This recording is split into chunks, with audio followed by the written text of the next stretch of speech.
నమస్కారం. తాడేపల్లిగూడెం రూరల్ మండలం వెంకట్రామన్నగూడెం గ్రామంలో వ్యవసాయ ఉద్యాన శాఖల సిబ్బందికి ప్రకృతి వ్యవసాయంపై శుక్రవారం శిక్షణా కార్యక్రమం నిర్వహించారు.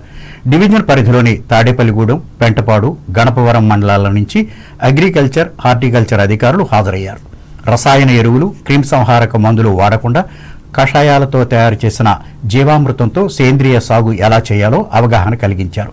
ఈ సందర్భంగా తాడేపల్లిగూడెం మండల వ్యవసాయ అధికారి బి నారాయణ మాట్లాడుతూ రైతులను భవిష్యత్తులో సేంద్రియ సాగు వైపు ప్రోత్సహించేలా కేంద్ర ప్రభుత్వం ప్రత్యేక కార్యక్రమాన్ని రూపొందించిందని తెలియజేశారు. రాష్ట్ర ప్రభుత్వం ఆదేశాల ప్రకారము రాష్ట్ర వ్యాప్తంగా మూడు రోజులుగా ఈ కార్యక్రమం అన్ని వ్యవసాయ సబ్ డివిజన్స్ లోనూ ఈ ట్రైనింగ్ కార్యక్రమం జరపబడుతుంది. దానిలో భాగంగా నిన్న పెంటపాడు ఐకేపీ ఆఫీస్ లో ట్రైనింగ్ సెషన్ జరగడం జరిగింది. ఈ రోజు ఫిజికల్ డెమాన్స్ట్రేషన్స్ చేయడం కోసం, అలానే ఇక్కడ సేంద్రియ వ్యవసాయం ఆచరిస్తున్న రైతు యొక్క పొలం పరిశీలన నిమిత్తం ఈరోజు వెంకటరామన్నగూడెం అందరం కూడా రావడం జరిగింది. ఈ ట్రైనింగ్ సెషన్లో జిల్లా కోఆర్డినేటర్ నూకరాజు గారు, డిస్ట్రిక్ట్ ప్రాజెక్ట్ మేనేజరు, ఆయన ఈ కార్యక్రమానికి అటెండ్ అయ్యి వ్యవసాయ శాఖ సిబ్బందికి ఈ ప్రకృతి వ్యవసాయం మీద అవగాహన ఆచరించవలసిన పద్ధతులు, రైతులను మనం ఏ విధంగా సంప్రదించాలి, వాళ్ళని ఏ విధంగా ప్రకృతి వ్యవసాయం వైపు ప్రోత్సహించాలని ఆయన అగ్రికల్చర్ డిపార్ట్మెంట్ స్టాఫ్కి నిర్దేశించడం జరిగింది. అలానే ఫిజికల్గా ఈ ప్రకృతి వ్యవసాయంలో ఇంపార్టెంట్గా బీజామృతం, ద్రవజీవామృతం, ఘనజీవామృతం, నీమాస్త్రం ఇవంతా కూడా తయారు చేయాలి. ఇవి అన్ని కూడా వ్యవసాయంలో పురుగు మందులకు, తెగుళ్ళ మందులకు ప్రత్యామ్నాయంగా వాడాలని, వాటికి ప్రత్యేకంగా ఏ విధంగా చేయాలి, ఎలా చేయాలి, దానికి కావాల్సిన పదార్థాలు ఏంటి, వీటన్నిటి మీద కూడా ప్రత్యేకంగా వ్యవసాయ శాఖ సిబ్బందికి లైవ్లో శిక్షణ ఇవ్వడం జరిగింది. వాళ్ళందరికీ కూడా ఏ కషాయాలు దేనికి ఉపయోగపడతాయి. ఈ కార్యక్రమంలో పెంటపాడు మండల వ్యవసాయ అధికారి చీర్ల రవికుమార్, వ్యవసాయ విస్తరణ అధికారి D Vidyasagar, village agriculture, horticulture అసిస్టెంట్లు పాల్గొన్నారు.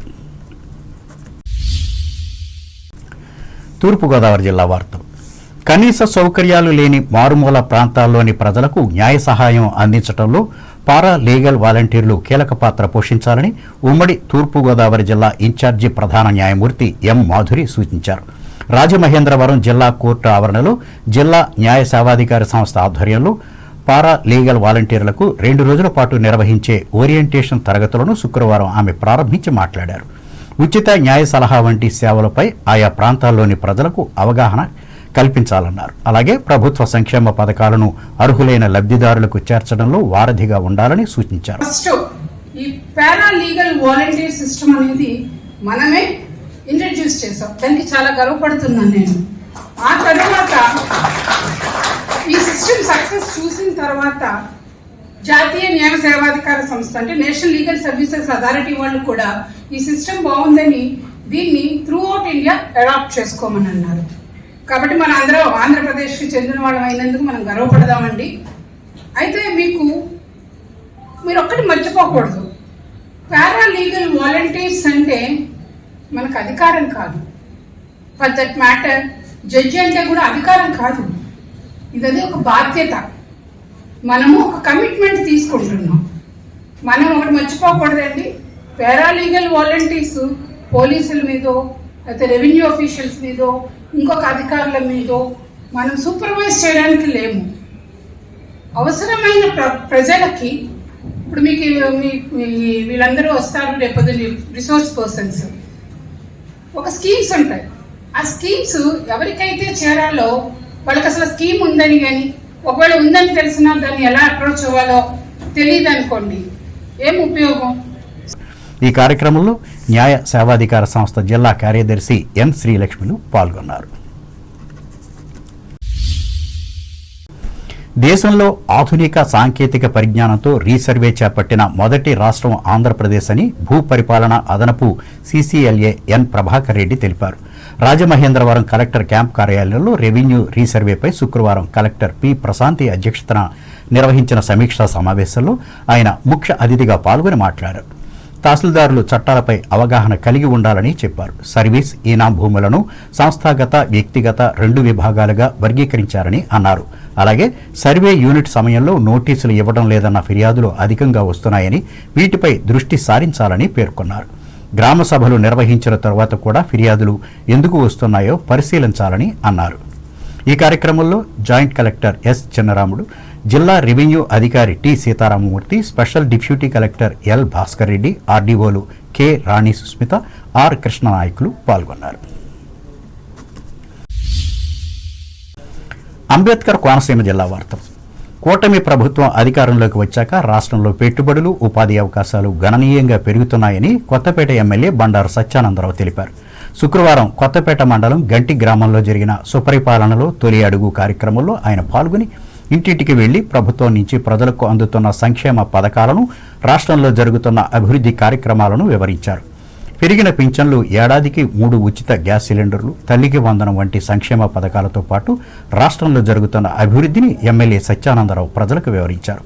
త్వరలోనే అన్నదాత సుఖీభావ, ఉచిత బస్సు సౌకర్యాలు అమలు కానున్నాయని తెలిపారు. ఈ కార్యక్రమం కూటమి నాయకులు, కార్యకర్తలు పాల్గొన్నారు. మరి ఏం చేయాలని చెప్పారు? సాధారణలోనా పెన్షన్ అడుగుదామనా లేకపోతే ఏంటి వైద్యానికి అడుగుదామనా? పెన్షన్ గా బుక్స్ ఏం చేసి స్లాట్ పెట్టించి వెళ్ళే ముందు నాకు చెప్పండి, చెప్తాం వాళ్ళకి పెన్షన్ వచ్చి రికమెండ్ చేయమని. సరే అమ్మదల్లి. పేదరికం లేని సమాజమే లక్ష్యంగా ప్రభుత్వం ప్రవేశపెట్టిన P4 రీవాల్యుడేషన్ గ్రామ సభలను 2 రోజుల్లో పూర్తి చేయాలని అంబేద్కర్ కోనసీమ జిల్లా కలెక్టర్ ఆర్ మహేష్ కుమార్ అధికారులను ఆదేశించారు. ఈ మేరకు అమలాపురం కలెక్టరేట్లో ఈ అంశంపై అధికారులతో సమీక్షించి మాట్లాడారు. సర్వే పూర్తి చేసి అర్హులను, వారి అవసరాల డేటా ప్రక్రియను ఆన్లైన్లో అప్లోడ్ చేయాలని సూచించారు.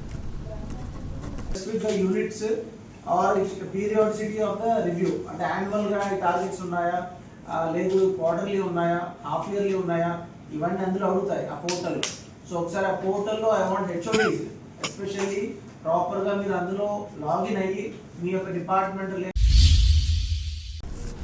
ఆత్రేయపురం మండలం వాడపల్లి వెంకటేశ్వర స్వామికి భక్తులు హుండీలో సమర్పించిన కానుకల నుంచి భారీ ఆదాయం లభించింది. 28 రోజులకు గాను 1,52,91,193 రూపాయల ఆదాయం వచ్చినట్లు డిప్యూటీ కమిషనర్, ఆలయ ఈవో నల్లం సూర్యచక్రధర్రావు శుక్రవారం తెలిపారు. వెంకటేశ్వర స్వామి వారి ఆలయ ప్రాంగణంలోని ఆలయం బయట ఉన్న హుండీలతో పాటుగా అన్నప్రసాదం హుండీలను సైతం తెరిచి లెక్కించారు. ఆలయ సిబ్బంది, శ్రీవారి సేవకులు ఈ కార్యక్రమంలో పాల్గొన్నారు. కానుకల లెక్కింపును ఆలయ డిప్యూటీ కమిషనర్ నల్లం సూర్యచక్రధర్రావు దగ్గరుండి పరిశీలించారు. వాడపల్లి వెంకన్నకు హుండీల్లో భక్తులు సమర్పించిన కానుకల ద్వారా నగదు రూపంలో 1,78,78,200 రూపాయలు, అన్నప్రసాదం హుండీల నుంచి 26,12,993 రూపాయలు లభించాయి. అలాగే భక్తులు సమర్పించిన కానుకల్లో 47 గ్రాముల బంగారం, 1 కేజీ 600 గ్రాముల వెండి లభించాయి. 24 విదేశీ కరెన్సీ నోట్లు స్వామివారికి హుండీల ద్వారా వచ్చాయి. ఈ కార్యక్రమానికి పర్యవేక్షణాధికారిగా మందపల్లి శ్రీ మందేశ్వర స్వామివారి ఆలయ assistant commissioner D Suresh Babu, తనిఖీదారుగా ఆర్ ప్రసాదులు పాల్గొన్నారు.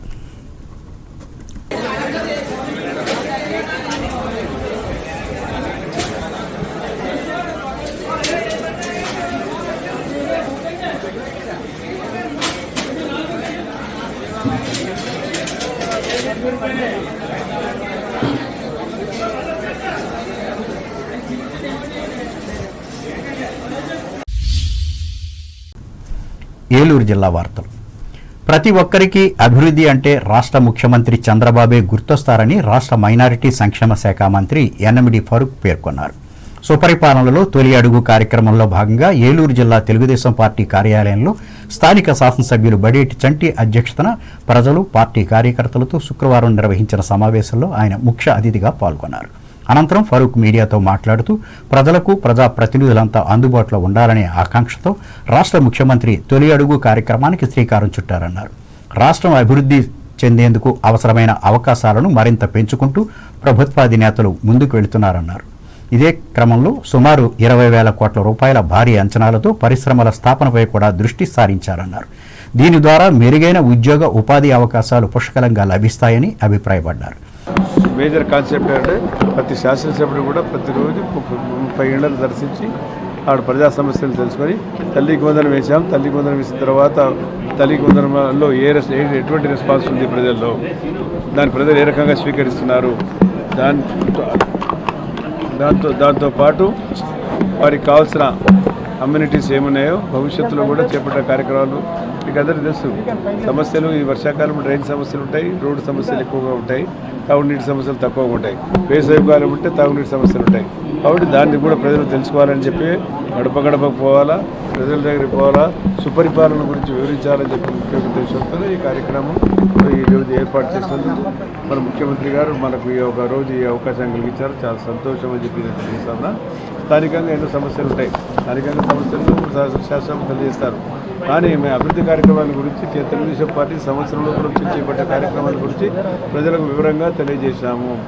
మేము ముఖ్యమంత్రి గారు ప్రమాణ స్వీకారం చేస్తానని అదే నెలలో దాదాపుగా గత నెలలో 6 నెలలు కలుపుకొని 3 + 4 7,000 రూపాయలు పెంచిన ఒకటేసారి ఇవ్వడం జరిగింది భారతదేశ చరిత్ర. ఈ కార్యక్రమంలో AP APCOB chairman Ganni Veeranjaneyulu, EUDA chairman Peddiboina Sivaprasad, నగర mayor Shaik Noorjahan, AMC chairman Mamillapalli పార్థసారథులు పాల్గొన్నారు. మహిళలు ఆర్థిక స్వావలంబన సాధించేందుకు కూటమి ప్రభుత్వం కృషి చేస్తోందని, దీనికి స్వచ్ఛంద సంస్థలు సహకరించాలని పోలవరం శాసనసభ్యులు చిర్రి బాలరాజు పేర్కొన్నారు. ఏలూరు జిల్లా జీలుగుమిల్లి గ్రామంలో అంబేద్కర్ యూత్ ఆధ్వర్యంలో శుక్రవారం ఏర్పాటు చేసిన మహిళలకు కుట్టు మిషన్ల పంపిణీ కార్యక్రమంలో ఆయన ముఖ్య అతిథిగా పాల్గొని మాట్లాడారు. మహిళల ఆర్థిక అభివృద్ధికి కూటమి ప్రభుత్వం ఎన్నో చర్యలు తీసుకుందని, అయినప్పటికీ స్వచ్ఛంద సంస్థల సహకారం తప్పనిసరి అని తెలిపారు. అలాగే మన్యం ప్రాంతాల ప్రజలకు మెరుగైన వైద్య సేవలు ఉచితంగా అందించేందుకు ప్రైవేట్ ఆసుపత్రులు ముందుకు రావడం సంతోషంగా ఉందన్నారు. అనంతరం ఉచిత వైద్య శిబిరాన్ని ప్రారంభించారు.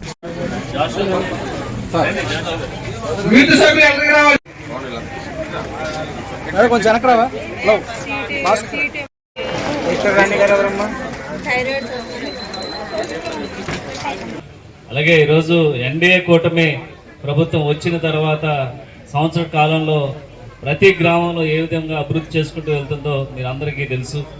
ఈరోజు పెన్షన్స్ కాడి నుంచి ప్రతి ఒక్కటి, అలాగే ఈరోజు విద్యా దీవెన, ఇలాగా అనేకమైనటువంటి కార్యక్రమాలు చేసుకుంటూ ముందుకు వెళ్తున్నాం. అలాగే గ్రామాల్లో గత ప్రభుత్వాల వైఫల్యాల వల్ల సీసీ రోడ్లు కానీ, డ్రైనేజీలు కానీ, కరెంటు కానీ అనేక ఇబ్బందులు పడేటువంటి పరిస్థితి గ్రామాల్లో ఉంది. కానీ మన ఎన్డీఏ కూటమి వచ్చిన తర్వాత సుమారు 57 కోట్ల రూపాయలతో నియోజకవర్గ స్థాయిలో సీసీ రోడ్లు పోయటం జరిగింది. అలాగే ఏ సమస్య వచ్చినా సరే ఇమీడియట్లీగా అధికారులకి తెలియజేసి అక్కడి నుంచి మేము సాల్వ్ చేయడం జరుగుతుంది. ఈ కార్యక్రమంలో జనసేన పార్టీ జిల్లా కార్యదర్శి జి రవికుమార్, నాయకులు పసుపులేటి రాము, చిర్రి శ్రీనివాసులు పాల్గొన్నారు. వార్తలు ముగించే ముందు ముఖ్యాంశాలు మరొకసారి. చక్కెర పరిశ్రమల అభివృద్ధికి చేసిన కృషికి ఢిల్లీలో శతాబ్దికాల గౌరవ పురస్కారం అందుకున్న తణుకు ఆంధ్ర షుగర్స్ జేఎండీ ముళ్లపూడి నరేంద్రనాథ్ అభినందించిన వివిధ రాష్ట్రాల షుగర్ ఫ్యాక్టరీల అధినేతలు. ఆకివీడు ప్రభుత్వ ఆసుపత్రిని అభివృద్ధి చేసి మౌలిక సదుపాయాలు కల్పిస్తా ప్రకటించిన అసెంబ్లీ డిప్యూటీ స్పీకర్ కనుమూరి. త్వరలోనే కొత్త పెన్షన్లను మంజూరు చేయనున్న కూటమి ప్రభుత్వం భీమవరంలో వెల్లడించిన Telugu Desam polit bureau member Seetharamalakshmi. Iragavaram ప్రాంత రైతుల అభివృద్ధికి చిత్తశుద్ధితో కృషి చేస్తా హామీ ఇచ్చిన సొసైటీ నూతన అధ్యక్షులు నాగరాజేశ్వరరావు. ప్రశంసించిన తణుకు మున్సిపల్ మాజీ చైర్మన్ డాక్టర్ దొమ్మేటి. వెంకటరామనగూడెంలో ప్రకృతి వ్యవసాయంపై వ్యవసాయ ఉద్యాన శాఖల సిబ్బందికి శిక్షణ ఇచ్చిన అధికారులు రసాయన ఎరువులకు, క్రిమిసంహారక మందుల వినియోగానికి దూరంగా ఉండాలని హితవు. న్యాయ సహాయం అందించడంలో పారాలీగల్ వాలంటీర్లు ముఖ్య భూమిక పోషించాలి. రాజమండ్రిలో ఉద్బోధించిన ఉమ్మడి తూర్పుగోదావరి జిల్లా ఇన్ఛార్జి ప్రధాన న్యాయమూర్తి మాధురి.